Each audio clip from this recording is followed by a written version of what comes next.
Everyone, this is Dr. Ina Khan, a clinical psychologist, psychotherapist, speech and language therapist, and I'm Global International Director for Sound of Autism, Arizona, UK. And today, the topic of our, you could say, the session or the discussion is IEP. IEP means Individualized Education Plan, and I have to do this session again because I was requested a lot by a lot of people that they missed that because last time the timing was 6 p.m. 6 a.m. Sorry, it was 6 p.m. over there, but. So let me start my presentation, and I will also share my um, um, you could say, education plan with you. So let me start. So basically, who is going to tell me what is IEP? Can somebody tell me about what is IEP? What is your, because this is a discussion forum, it's not just like I'm presenting something and you have to listen to me. I would like to take your opinion too. Uh, that what is IEP.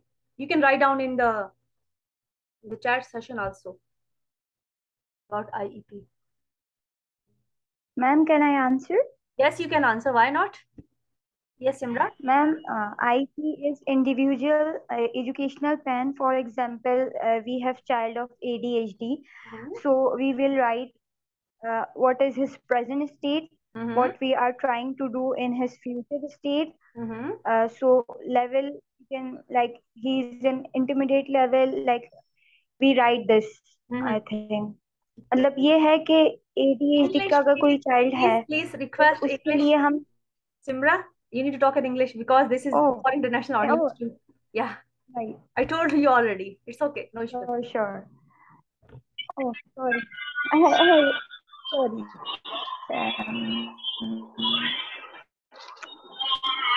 let me think, then I will answer you. Okay, so you were saying that we have, uh, you were saying that if suppose we have a child with ADHD, so then we are going to think or we are going to assess that child. What is the level of the child? I think that is what you were trying to tell me. And what we are going to do about assessing the level? Yes, you can write. Exactly, you're right, Simra. That what is his present state, and what about the activities that we are going to put in the IEP? What those activity could be?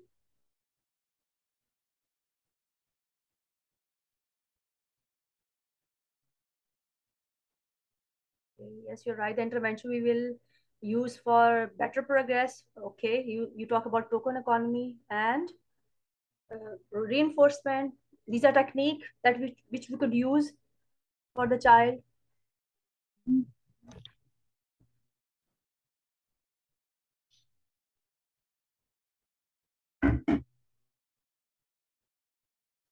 Actually, I'm opening one plan that I have already, and then I'm going to start my presentation. Yes, you're very much right that we have you have to just tell about the techniques. Okay, let me start my presentation. It's open already.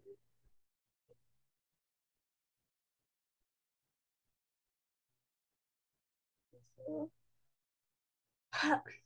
individualized educational plan. Okay.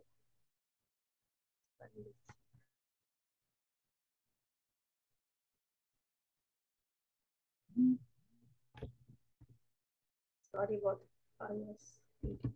So let's talk about what is IEP, what is individualized education plan, and you are very much right, Simra, that this is a plan basically we develop about for the child, and over in that we make sure that the child present level is mentioned in that, and I will talk about what things you need to keep in the mind.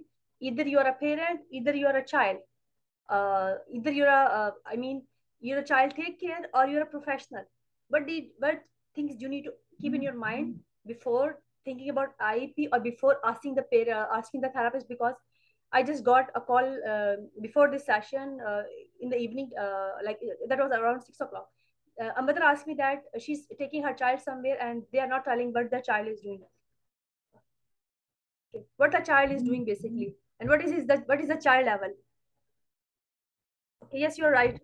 You can add this in also, Simra, that we can add some break in ADHD if a child have ADHD, or we can give him some time out in the sense that the child can go outside and the child can take around and come back.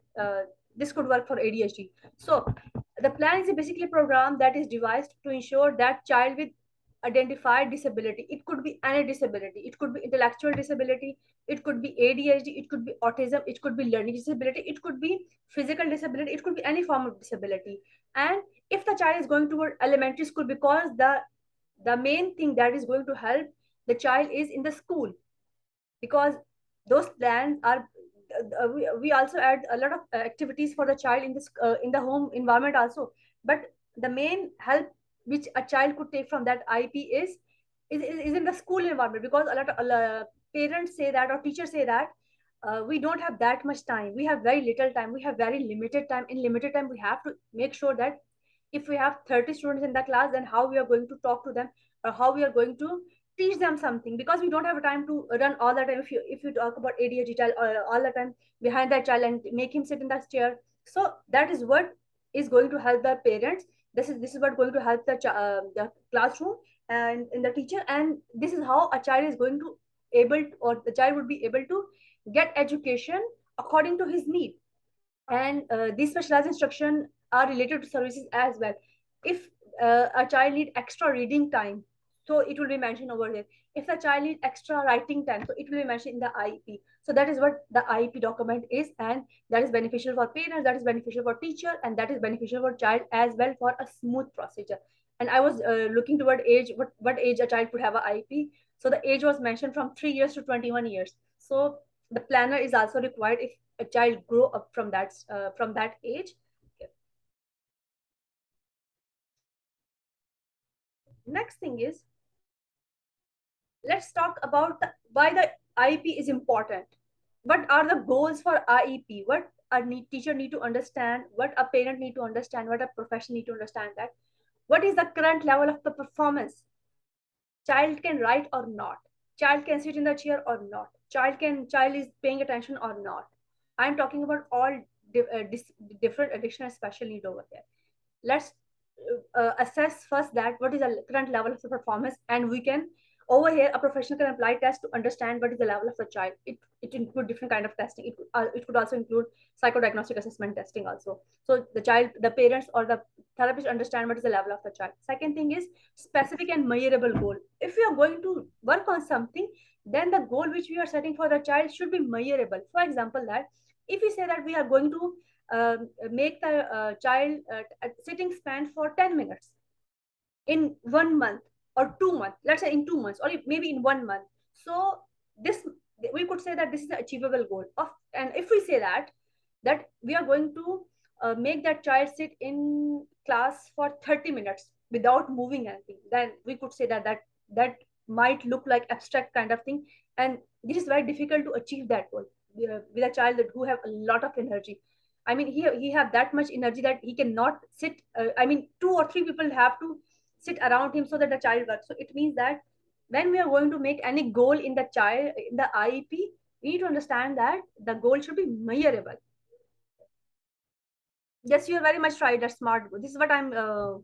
My next slide would be about the smart goal. Okay, like I said, the specific and measurable goal. The next thing is service delivery. All need to support each other. And the point which is more important than IEP. IEP is what, but importance is how you're going to collaborate, how teacher is going to collaborate with parents, and how parents are going to collaborate with therapists. And this is TRICA. Like three people are involved in this procedure: parents, teachers, and the therapist, and the child is in between that. So that is why the IEP is important, and that is going to have the child. If the child have IEP but he don't have the team, he don't have the resources, or the school don't have the resources, then with best of the best IEP, the child is not going to because if the child need for example say speech therapy on daily basis for 20 minutes, and the child is getting speech therapy for 10 minutes in 1 week, it means that the child is not going to get any kind of improvement in his problem. Okay. So the next thing is that and we need to collaborate over there.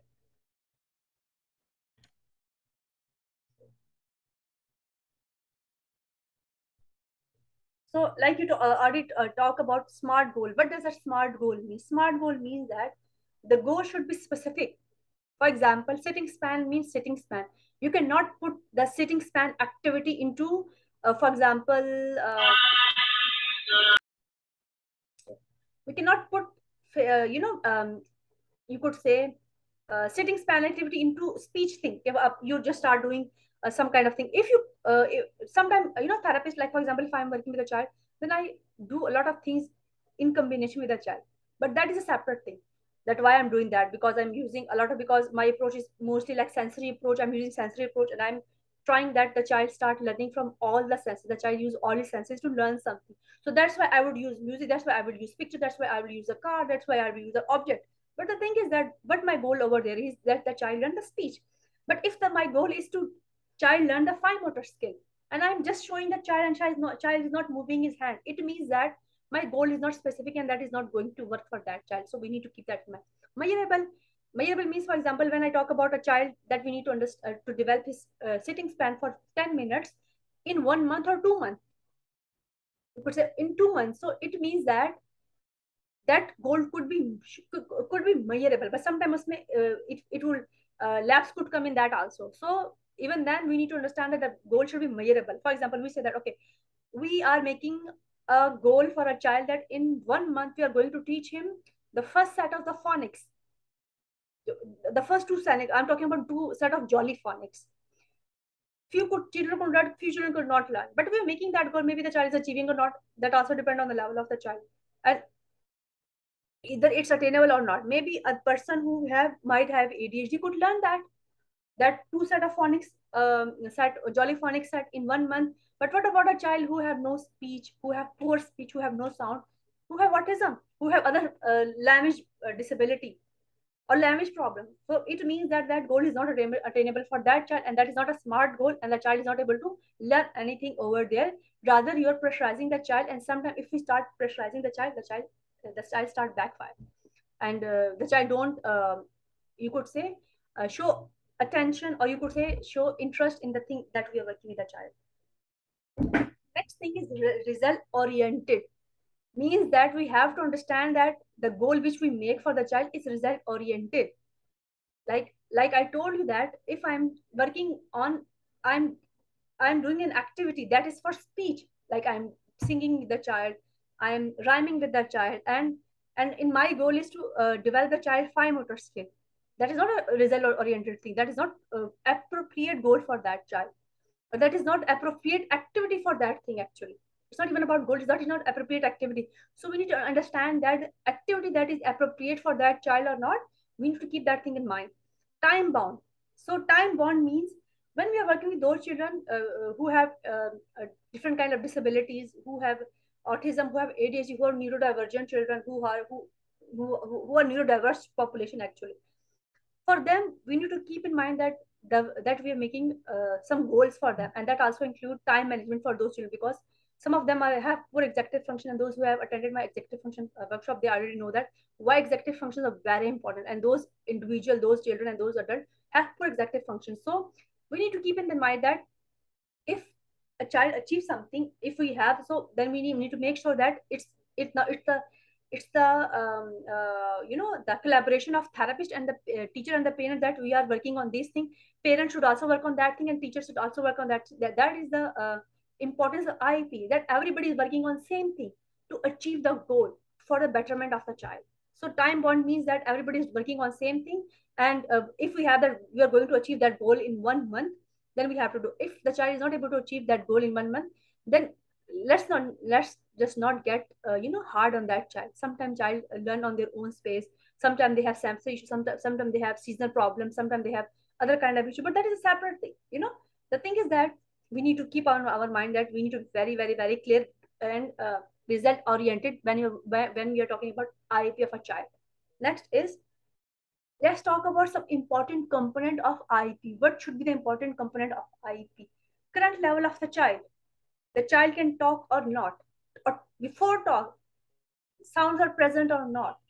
What is the level of child understanding? That is important thing. The goal that we are making should be annual or year goal, but that could be difficult for some people to achieve those goals. Or what we could do over here, we need to break down all the goals in small pieces, in small attainable pieces. So the goal which might look like that it is not attainable, it might look like it's a very big thing to achieve, but when we start doing, putting that small thing in that, and we have that small goals, then it is going to help that child.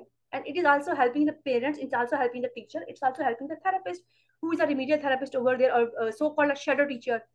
A lot of parents have shadow teacher hire for their child, and those who are and those are sometimes, they don't have even have appropriate education for that, or you could say they don't get the idea that what we are going to do over here. Do we need to sit the child all the time? What is, we need to do that. If they have something in the writing, then I think there will be very important. Now, track the progress. How are we going to track the progress? Child is, for example, you just did set of one phonics, and now you move to the next phonics, but don't forget about last time. You don't need to do everything every day, but you need to revise the thing with the child just to refresh his memory. And the second thing is just to make the muscular memory of that child. We need to track his progress. So on and off, start asking the things from the child, that what is this, do you know this, do you know this, and just, in a fun way, in different way. So we can just, not academic way, but we can use rhyming way, we can use a play way. So over here you can do any kind of technique to track the progress. Special education is very important, like I told you over here, who could work over with the child. And that is very important, because you have IEP document, the parent have IEP document, the school have that document in their hand. What they're going to do now? Over here, the special education mean a shadow teacher, the special educator mean educational educator mean the therapist who the school have hired for that child. It could be a speech therapist if a child needs speech therapy, behavior therapist if the child needs behavior therapy, child have behavior problem, or remedial therapist. It is according to child own needs. Then service duration is also very important. Like in start, I give you an example of a case, and that actually happened. The child was an autistic child, and they were paying a very huge amount in that school. And when I asked, what is the duration of child speech therapy, and they say that the child is taking 10 minutes therapy in 1 week. And they're because I said 10 minutes in 1 week is very, very, very less. Like the child needs more speech therapy, more sessions for speech therapy, more time duration for speech therapy. And they said that school is saying that the child have poor command following, poor attention span, poor sitting span. So we cannot work on that. We are working on those things first, and then we are going to shift the child towards speech therapy. So it means that this is what is going to happen with that child. Now, classroom integration is very important. When you are doing some therapy, that you do that in your speech room, or you have some kind of room that is allocated to you, but you need to bring back that child to the classroom, and you need to make him sit with the class and do the activities what other activities are doing. And that is a very important aspect, because a lot of parents say that, or even therapists ask this question from me, that the child is doing everything when they're alone with us, when they're in a specific therapy room, because that is a design a place for the child. And this is a designed environment, structured environment, which is not changing, that remains same for so long. It's not changing, but the classroom environment is different. So making comfortable the child with the classroom environment, we have to help the child to integrate in the classroom also, by while doing all the other activity, because it's not just speech and sitting in the class or writing down something. It's about the child is participating in classroom or not, the child is doing work or not, the child is participating in circle time or not. So it's very important over here. Then assessment. So assessment is very important, and time to time doing the assessment of the child, either the child is achieving, you're able to achieve the goal or not, the child is speaking or not. If the child is not speaking, then what you need to do, you need to change the strategy, you need to change the maybe the time, or you could say maybe you need to change the equipment that you're using for the child, maybe you need to change your own strategy or your own way to work with that child. And then is the thing is transition important, adaptation. That means that those children who have poor executive function, those who are with ADHD, autism, and even other children, whenever you ask them to go to some other place, the child start crying. For example, in the morning, mother messaged me. She said that my daughter don't go anywhere. She start crying. I think she's afraid of something. So that was the child was having problem in transition. So that was the reason she was not able to do something, and that was the reason she was not able to go to new place, to go to new market on, or she was not even going anywhere, because she was not familiar with the environment, or the parents were not able to make her comfortable with the environment because she used to stay in her home all the time. So that is all from my presentation. Now I am going to share a, a plan with you of one of my child who was 7.1 years old, and those are few things about the child. I just cut down his name just because of confidentiality issue. The document is also would say that it is according to that child, because the child was uh,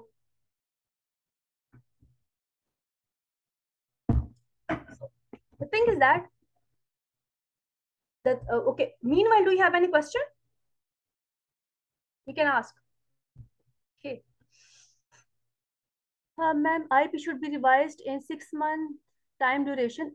Revision means what? I mean, from revisions, you means that the child have to achieve that thing or not. Can you please explain your question? Because revision means that you are revising a thing with the child, or you have to adapt that again.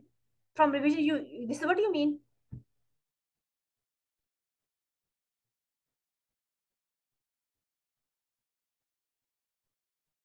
You can tell me in the. If somebody have any question, they can ask me. Then I will share the planner with you.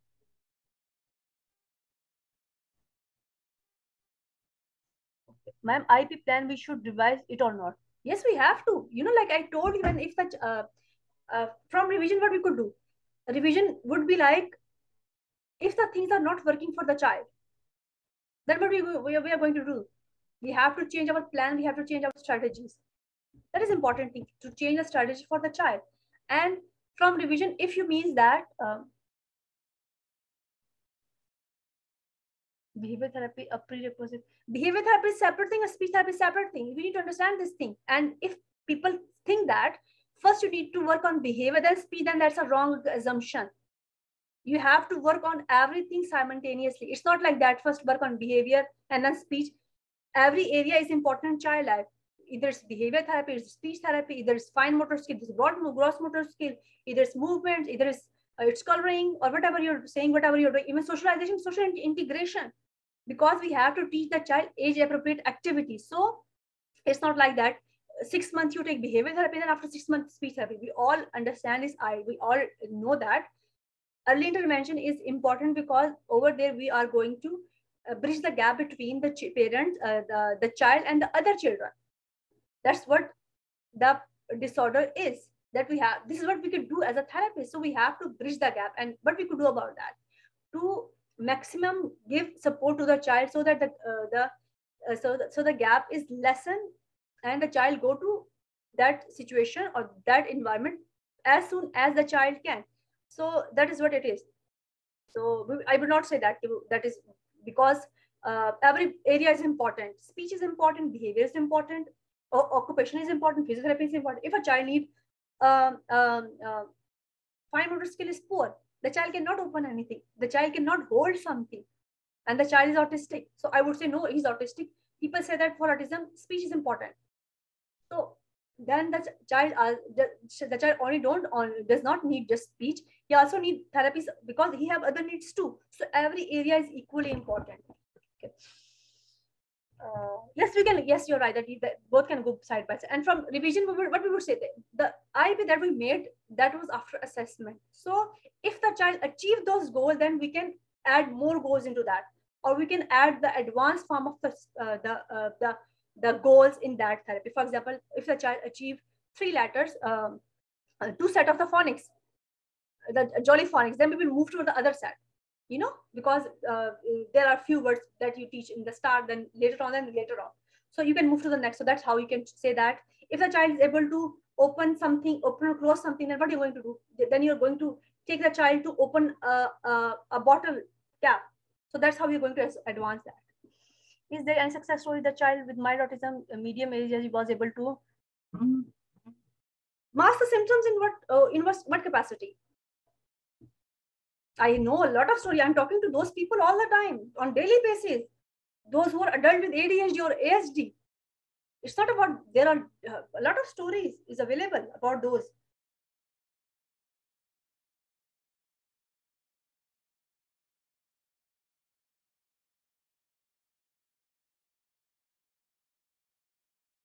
So, okay. So, so there are, if somebody say that there are a lot of success stories, so-called people say success, it's not even about success. It's about, did the children learn to manage themselves? Yes, they can learn. And I'm talking to those people on daily basis, those neurodivergent people, those who were diagnosed as a child. And there are even a lot of individuals, there are a lot of adults who were never diagnosed, and they're doing their life the way other people are doing.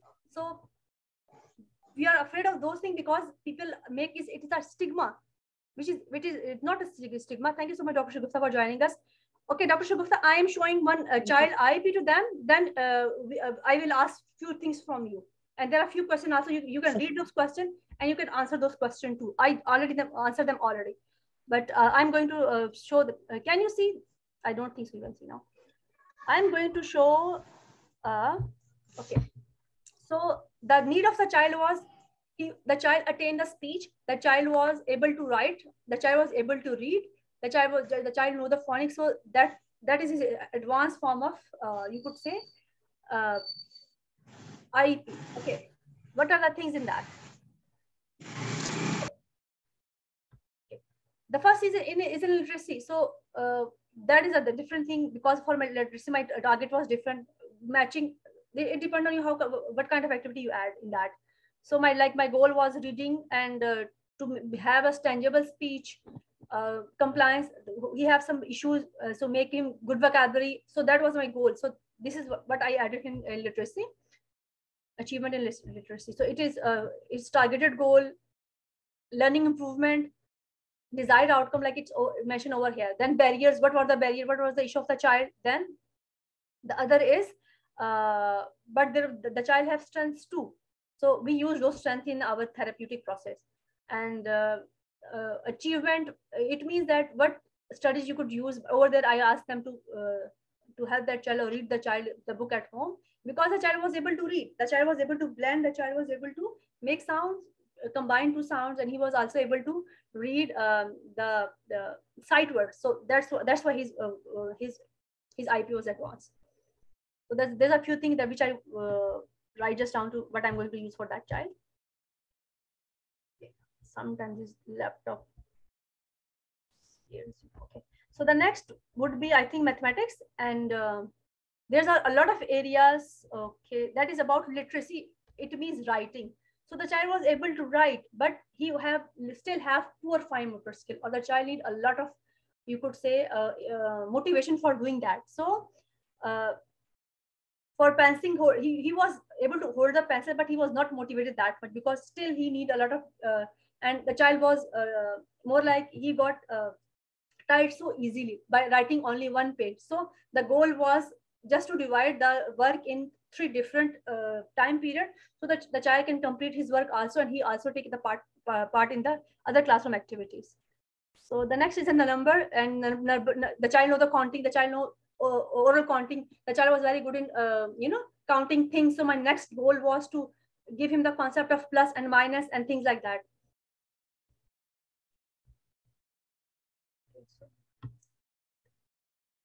These are his goals in, I guess, yes, personal and socialization. The child was able to help himself in doing a lot of things, but the child still child need some help in few things. So this is according to know that, like eating his food, finishing his food, drinking water, and just advance the step of doing self-help skill.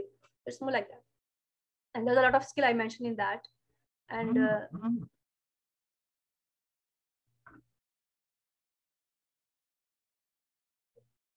okay, so Dr. Shugufta, we would like you to talk about, I think, I'm just giving you a reminder, because after that I'm going to shift to you. What, uh, what is the role of parents and therapists in implementing the IEP?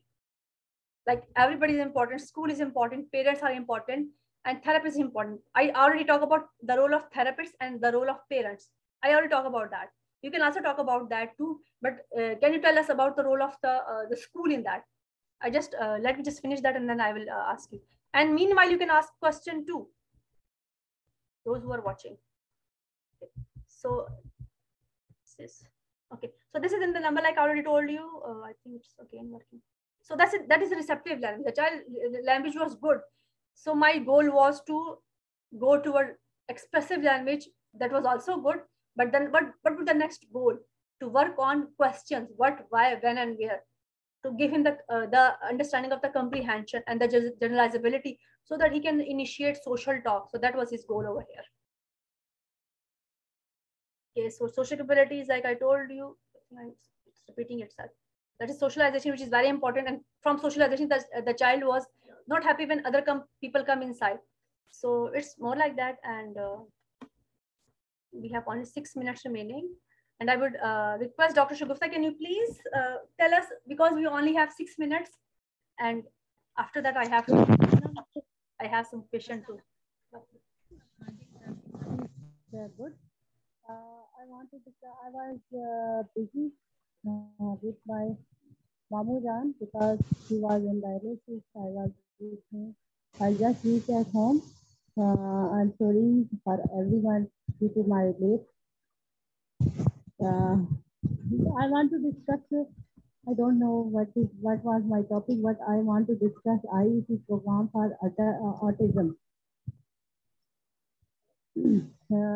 For children with autism and for children with certain other disabilities, this act mandates that certain of NIEP plans and programs.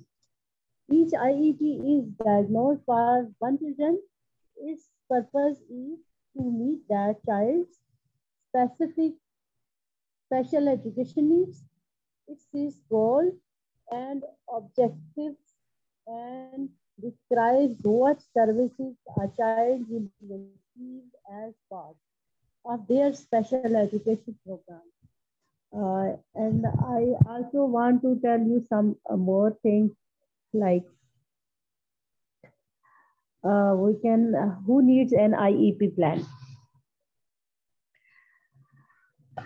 Students who are eligible for special education services and need an IE plan. Why? There are many reasons that students could be eligible. Some common conditions include which type of condition? Attention deficit, hyperactivity disorder, ADHD, autism, cognitive challenges, developmental delays, emotional disorders, hearing problems, learning problems, physical disabilities, speech or language impairment, vision problems. A few, you can say that if you diagnose or you can, if you understand your child have these problems, you can go for IE plan, an expert of IE planner. We have many therapists in our country, good therapists. You can join it. This is my few minutes answer. Okay. There's a question. I think we respond to that question, and I posted that video also. She said that what is the benefit of formal assessment, and is that assessment important? Without assessment, you cannot make even an IEP. For assessment, for IEP, assessment is the first step. Psychodiagnostic assessment is must for diagnosing the child and making the educational plan for that child. So that is the first step. Without assessment, you cannot do anything. I mean, you cannot make, how you are going to understand that the child have poor fine motor skill? How are you going to understand that the child have poor vocabulary?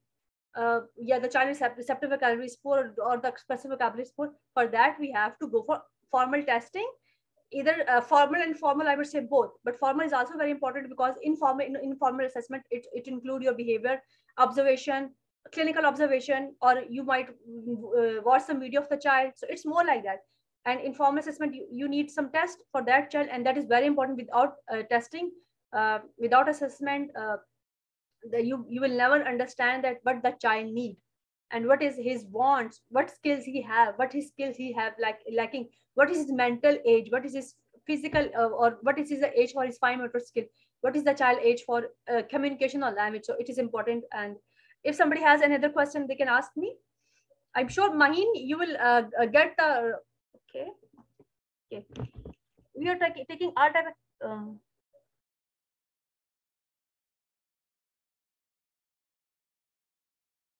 It's not even about labeling. I mean, people are so afraid of labeling.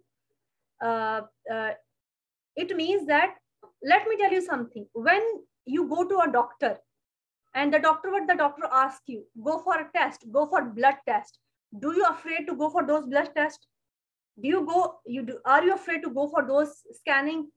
You never hesitate for that thing. After that, they diagnose you something that yes, you have this kind of, yes, you have hypertension, you might have diabetes. So when you're doing those things, then why people have issue in, or I would say that why people are so hesitant for those assessment procedures. That is important. It is the, you could say, over here we are talking about a child have future, a child have a whole life. Why we are going to play with a child life when we are not serious about that? So being serious is very important over here. So I think that's all for today. Thank you so much, Dr. Shugufta. And our time is finished. Thank you so much for your time. Thank you so much, everybody, for coming today. And see you all in our support group, which will be in Urdu. Today was in English. Thank you so much. Bye bye. Allah Hafiz.